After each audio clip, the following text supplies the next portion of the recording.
6 साल बाद आईपीएस बनकर लौटा तो उसकी पत्नी सड़क पर सब्जी बेच रही थी। आइए सुनते हैं ये कहानी। रोहन एक बहुत ही साधारण परिवार से ताल्लुक रखता था। उसके पिता एक छोटे किसान थे, जिनका साया उसके सिर से बहुत ही कम उम्र में उड़ गया था। पिता के जाने के बाद रोहन की मां ने दूसरों के खेतों में मजदूरी करके उसे पाला था। मां ने उम्र भर गरीबी का वो भयानक चेहरा देखा था, जिनको समय के साथ उनके स्वभाव में एक अजीब सी कड़वाहट और भविष्य को लेकर असुरक्षा भर दी थी। रोहन अपने मां की इस तकलीफ को बहुत अच्छा से समझता था। उसने अपने बचपन में ही एक सपना देखा था, एक ऐसा सपना जो उसकी और उसकी मां की दुनिया को हमेशा बदल सकता था। वो सपना था एक आईपीएस अफसर बनने का, खाकी वर्दी पहनकर समाज में एक रुतबा हासिल करने का।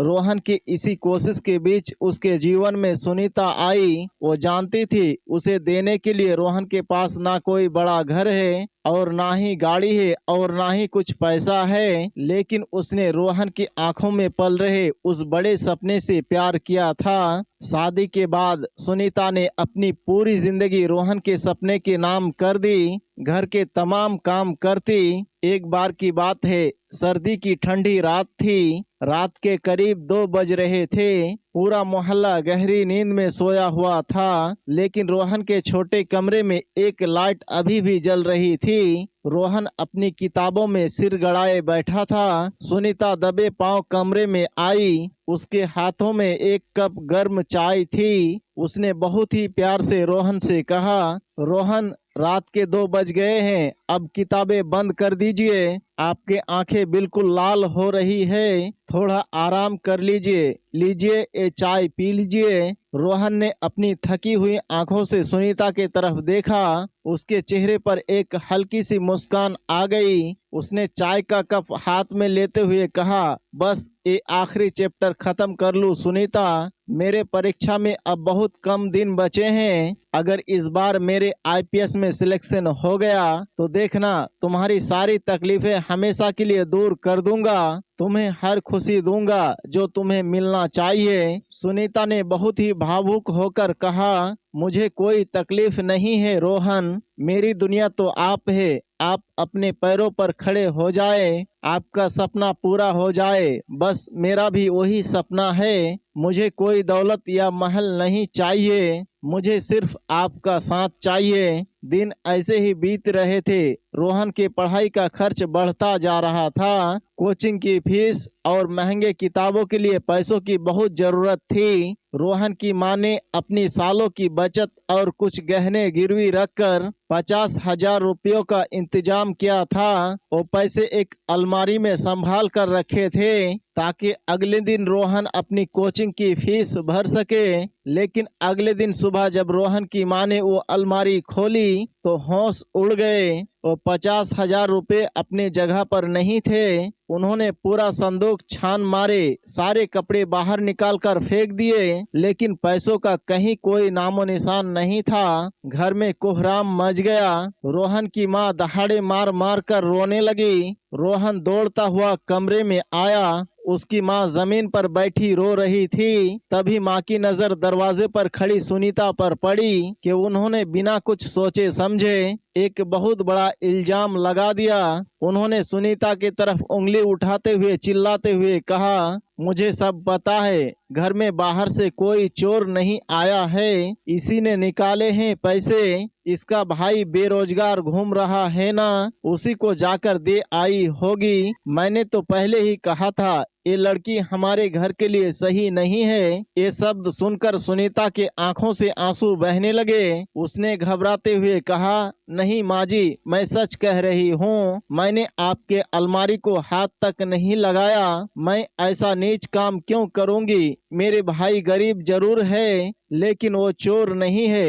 रोहन वहीं खड़ा था। वो चुप था। उसके दिमाग में उथल पुथल मची हुई थी। एक तरफ उसकी माँ रो रही थी, जिसके 50,000 खो गए थे। और दूसरी तरफ उसकी पत्नी थी। सुनीता ने रोते हुए रोहन की तरफ देखा और कहा, तुम तो मुझे जानते हो ना, तुम जानते हो कि मैं ऐसा कभी नहीं कर सकती। रोहन, अपनी माँ को समझाओ, मैं चोर नहीं हूँ। लेकिन रोहन के चेहरे पर एक अजीब सी दुविधा थी। घर में सुनीता और माँ के अलावा और कोई था भी नहीं। बाहर का दरवाजा अंदर से बंद था। रोहन के दिमाग में शक का एक छोटा सा बीज बोया जा चुका था। उसने बहुत ही कठोर और ठंडी आवाज में सुनीता से कहा, घर में बाहर से तो कोई आया नहीं सुनीता, और तुम्हारे भाई को कल ही पैसे की बहुत सख्त जरूरत थी। ये बात तुमने कल खुद मुझे बताई थी। सच बता दो सुनीता, पैसे कहाँ है? अगर तुमने लिए हैं तो वापस कर दो, मैं माँ को समझा लूंगा। सुनीता के पैरों तले जमीन खिसक गई। जिस इंसान के लिए उसने सब कुछ अपना दांव पर लगा दिया था, आज वही इंसान उसे एक चोर समझ रहा था। सुनीता के आंसू अचानक रुक गए। उसका दर्द एक गहरे सदमे में बदल चुका था। उसने एक गहरी सांस ली। उसकी आवाज में अब रोना नहीं, बल्कि एक अजीब सा खालीपन था। उसने रोहन की आंखों में सीधे देखते हुए कहा,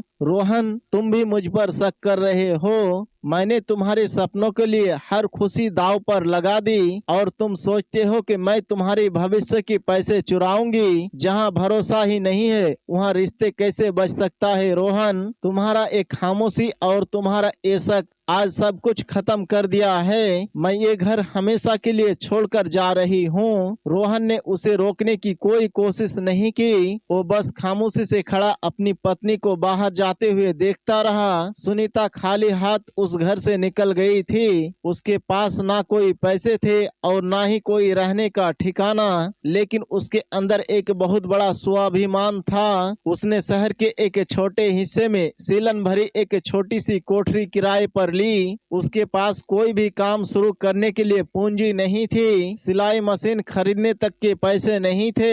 मजबूरी में सुनीता ने एक ऐसा रास्ता चुना जो एक अकेली औरत के लिए बहुत ही मुश्किल था। उसने किराए पर लकड़ी का एक ठेला लिया और सब्जी बेचने का फैसला किया। सुनीता की जिंदगी अब पूरी तरह से बदल चुकी थी। सुबह के 4 बजे जब पूरी बस्ती सो रही होती, सुनीता उठकर शहर के सबसे बड़ी सब्जी मंडी पहुंच जाती। मर्दों के भीड़ और शोर शराबे के बीच वो भारी भारी बोरियां खुद उठाती, सस्ती और ताजी सब्जियां छांटकर अपने ठेले पर सजाती, और फिर शुरू होता था उसका असली संघर्ष। तपती धूप हो, कड़कड़ाती ठंड हो या तेज बारिश, सुनीता सड़क पर अपनी भारी ठेला खींचती। सड़कों पर जोर जोर से आवाज लगाती, आलू ले लो, प्याज ले लो, ताजी हरी सब्जियां ले लो। एक अकेला औरत को सड़क पर ठेला लगाते देख लोग तरह तरह की बातें करते। कई बार मोहल्ले के आवारा लड़के उसे परेशान करने की कोशिश करते। कई बार पुलिस वाले उसे हफ्ता मांगते, लेकिन सुनीता ने कभी किसी के सामने हार नहीं मानी। उसके हाथों में ठेला खींच खींच कर छाले पड़ गए थे। उसका रंग धूप में झुलस गया था, लेकिन उसके आंखों का चमक आज भी वैसा ही थी। वो दिन रात मेहनत करती थी, पाई पाई जोड़ती थी, ताकि वो अपने भाई को पढ़ा सके और दुनिया को वो दिखा सके कि वो कोई चोर नहीं है। हर रात जब सुनीता थककर अपनी छोटी सी कोठरी में लौटती तो उसके पैर दर्द से सुन्न हो चुके होते।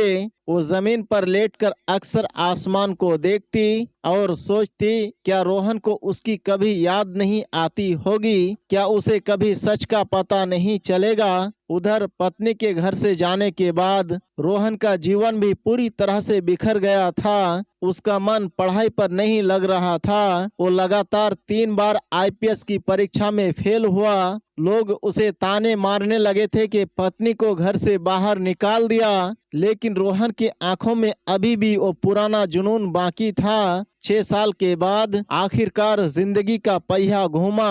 रोहन का आखिरी मौका था और इस बार जब रिजल्ट आया तो पूरी बस्ती हैरान रह गई। रोहन ने सिर्फ परीक्षा पास नहीं की थी, बल्कि उसने पूरे राज्य में टॉप किया था। अब वो एक आईपीएस ऑफिसर बन चुका था। जिस वर्दी का उसने सपना देखा था आज वो उसके जिस्म पर थी। लेकिन इस बहुत बड़े कामयाबी के दिन पूरा गांव उसे बधाइयां दे रहा था। रोहन अंदर से बिल्कुल अकेला था। वो जानता था कि इस खुशी को जिसके साथ बांटना था वो 6 साल पहले ही उससे दूर जा चुकी है। आईपीएस की ट्रेनिंग पूरी हो जाने के बाद रोहन की पहली पोस्टिंग एसपी के रूप में उसी जिले में हुई जहां के सड़कों पर आज भी सुनीता सब्जी बेच रही थी। रोहन की इस बात को कोई अंदाजा नहीं था कि सुनीता आज भी इस शहर में सब्जी बेच रहे हैं। शहर के उस भीड़ भाड़ वाले बाजार जहां पर पैर रखने की भी जगह नहीं होती थी, वही बाजार अब सुनीता के जिंदगी का एक अहम हिस्सा बन चुका था। एक तरफ रोहन उसी शहर के सबसे बड़े पुलिस अधिकारी यानी एसपी के कुर्सी पर बैठ चुका था और दूसरी तरफ सुनीता उसी शहर के धूल भरी सड़क पर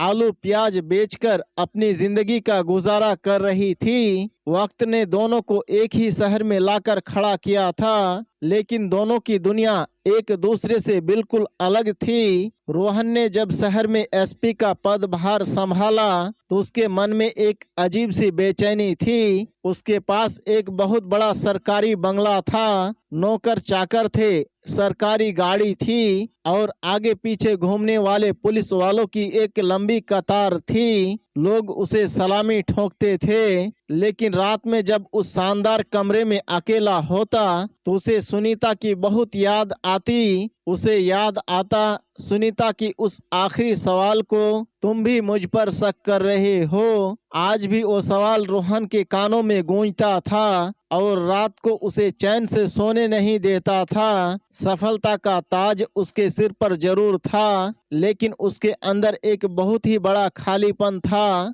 जो उसे अंदर ही अंदर खा रहा था। दूसरी तरफ सुनीता की जिंदगी हर एक दिन नई लड़ाई था। जब शहर के बड़े लोग मीठी नींद सो रहे होते, सुनीता मंडी में जाकर सब्जियां खरीदती। उसके नाजुक हाथों में अब कठोर गड्ढे पड़ चुके थे। जिस उम्र में लड़कियां सजने संवरने के सपने देखते हैं, उस उम्र में सुनीता सब्जी बेच रही थी। कई बार उसे बाजार के मंचले की गंदी बातें सुनना पड़ती, कई बार उसे पुलिस वाले डराते धमकाते, लेकिन सुनीता कभी नहीं टूटी। उसके अंदर एक ही आग जल रही थी, उसके छोटे भाई को पढ़ाकर एक बड़ा इंसान बनाना है और दुनिया को ये दिखाना था कि वो कोई चोर नहीं है। एक दिन दोपहर के समय बाजार में भयानक धूप थी। तभी बाजार में एक पुलिस की बड़ी सी गाड़ी सायरन बजाते हुए दाखिल हुई। उसके पीछे पुलिस की 2 जीप और थी। बाजार में अचानक हलचल मच गई। ठेले वाले अपने सामान समेटकर किनारे खिसकने लगे। सबको लगा कि आज कोई बड़ी चेकिंग है। नए एसपी साहब बाजार में आज खुद निकले थे। रोहन अपने गाड़ी से बाहर निकला। खाकी वर्दी, चमकते हुए जूते, आंखों पर काला चश्मा और चेहरे पर एक सख्त रौब। पूरा बाजार उसे खामोशी से देख रहा था। रोहन अपने पुलिस बल के साथ बाजार के बीचों बीच से गुजर रहा था। वो बाजार की व्यवस्था को देख रहा था कि अचानक उसकी नजर एक लकड़ी के ठेले पर पड़ी। उस ठेले पर ताजी हरी सब्जियां सजी हुई थी और उस ठेले के पीछे एक औरत खड़ी थी जिसने एक बहुत ही साधारण सूती साड़ी पहनी हुई थी। धूप में लगातार काम करने की वजह से उसका रंग गहरा हो चुका था। रोहन की नजर जैसे ही उस औरत के चेहरे पर पड़ी, उसके बढ़ते हुए कदम वहीं के वहीं जमीन पर जम गए। उसके सांसें जैसे गले में ही अटक गई। आंखों का वो काला चश्मा उसने अपने कांपते हाथों से धीरे से नीचे किया। वो कोई और नहीं बल्कि उसकी सुनीता थी। वही सुनीता जिसने रोहन को आईपीएस बनाने के लिए अपने सारे गहने हंसते हंसते बेच दिए थे, आज वो सड़कों पर सब्जी का ठेला खींच रही थी। रोहन का दिल इतनी जोर से धड़क रहा था कि उसे अपनी ही धड़कनें सुनाई दे रही थी। वो अपने सिपाहियों को वहीं छोड़कर धीरे धीरे चलकर उस ठेले के पास पहुंच गया। सुनीता का ध्यान अपने सब्जियों को तोलने में था। जब उसे लगा कि कोई बड़ा पुलिस अफसर उसके ठेले के सामने आकर खड़ा हो गया है, तो उसने बिना ऊपर देखे अपने काम में लगे हुए ही कहा, हाँ जी साहब, क्या दूं, आलू या प्याज? रोहन के गले से आवाज ही नहीं निकल रही थी। उसने कांपती हुई आवाज में बोला, सुनीता। ये एक शब्द सुनते ही सुनीता के हाथ रुक गए। ये आवाज वो हजारों के भीड़ में भी पहचान सकती थी। ये वही आवाज थी जिसके लिए उसने सब कुछ अपना खत्म किया था। सुनीता ने धीरे से सर उठाया। सामने पुलिस के वर्दी में रोहन खड़ा था। उन दोनों की निगाहें मिली। रोहन के आंखों में आंसू झलक रहे थे। वो सुनीता की हालत को देखकर अंदर ही अंदर टूट गया था, लेकिन सुनीता की आंखों में कोई आंसू नहीं था और ना कोई हैरानी थी और ना ही कोई शिकायत थी और ना ही कोई खुशी। उसकी आंखों में एक अजीब सा खालीपन और एक सवाल था। उसने अपने ठेले का तराजू आहिस्ता से नीचे रखा, साड़ी के पल्लू से अपने हाथ पोंछे और बहुत ही शांत लेकिन कड़क आवाज में कहा, रास्ता मत रोकिए साहब, मुझे अपनी सब्जियां बेचनी है। मेरा छोटा भाई घर पर मेरा इंतजार कर रहा होगा।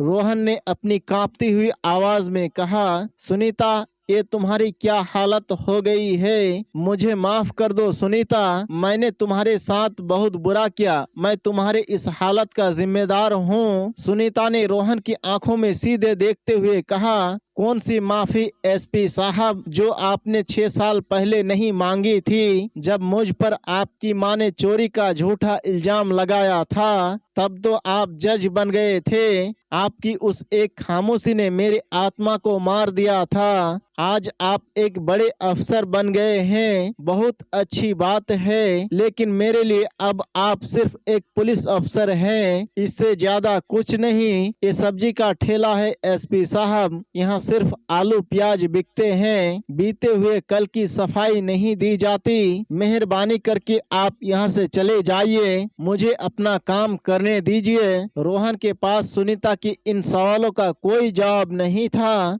वो खामोशी से अपना सिर झुकाए वहाँ खड़ा था। तभी उसकी वर्दी के जेब में रखा मोबाइल फोन जोर जोर से बजने लगा। फोन उसकी माँ का था। रोहन ने जैसे ही फोन कान से लगाया, दूसरी तरफ से अपनी माँ की फूट फूट कर रोने और चीखने की आवाज़ें आ रही थी। रोहन ने घबराकर पूछा, क्या हुआ माँ? आप इस तरह रो क्यों रही है? सब ठीक तो है ना घर पर? फोन पर रोते हुए माँ ने कहा, कुछ ठीक नहीं है मेरे बच्चे, मुझे माफ कर दे, मैं बहुत बड़ी पापी हूँ। आज मैंने दूसरे अलमारी की सफाई की। आज मुझे दूसरे अलमारी में 50,000 रुपये मिल गए। मैंने ही उस दिन उस पैसे को छुपा कर रखे थे और बुढ़ापे की वजह से पूरी तरह से भूल गई थी। मैंने अपने बहू पर चोरी का इल्जाम लगा दिया। मेरे सुनीता ने वो पैसे नहीं चुराए थे बेटा।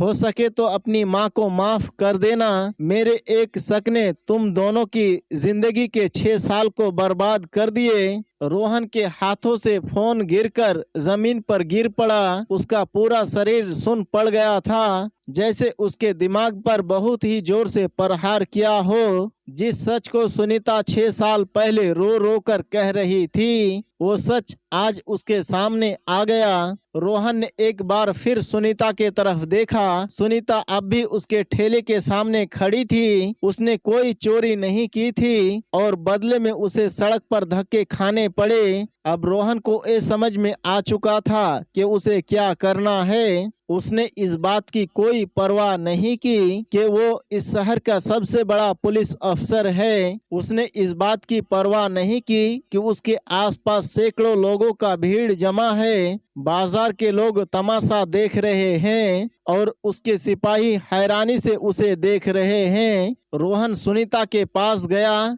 और सुनीता के सामने हाथ जोड़कर माफी मांगने लगा। बाजार में अचानक एक गहरा सन्नाटा छा गया। जो लोग बातें कर रहे थे वो एकदम से चुप हो गए। शहर का इतना बड़ा एसपी एक साधारण सा सब्जी बेचने वाली औरत से क्यों माफी मांग रहा है? रोहन ने कहा, पूरे शहर के सामने एक आईपीएस अफसर मुजरिम बनकर बैठा है। सुनीता, 6 साल पहले मैंने तुम पर शक किया, तुम्हारा साथ छोड़ दिया जब तुम्हें मेरा सबसे सख्त जरूरत थी। अभी माँ का फोन आया था, माँ को वो सारे पैसे अभी मिल गए। तुम सच कह रही थी सुनीता, तुम चोर नहीं थी। मेरी माँ ने भूल से वो पैसे रख दिए थे और सजा तुम्हें भुगतनी पड़ी। रोहन फूट फूट कर रोने लगा और कहने लगा, मैं तुम्हारी जिंदगी का 6 साल वापस नहीं दे सकता। मैं तुम्हारे हाथों में पड़े इन छालों को नहीं मिटा सकता। मैं तुम्हारे उन आंसुओं का हिसाब नहीं दे सकता जो तुमने बहाए हैं, लेकिन आखिरी सांस तक तुम्हारी माफी का जरूर इंतजार कर सकता हूँ। मेरी खामोशी ने तुम्हें मारा था,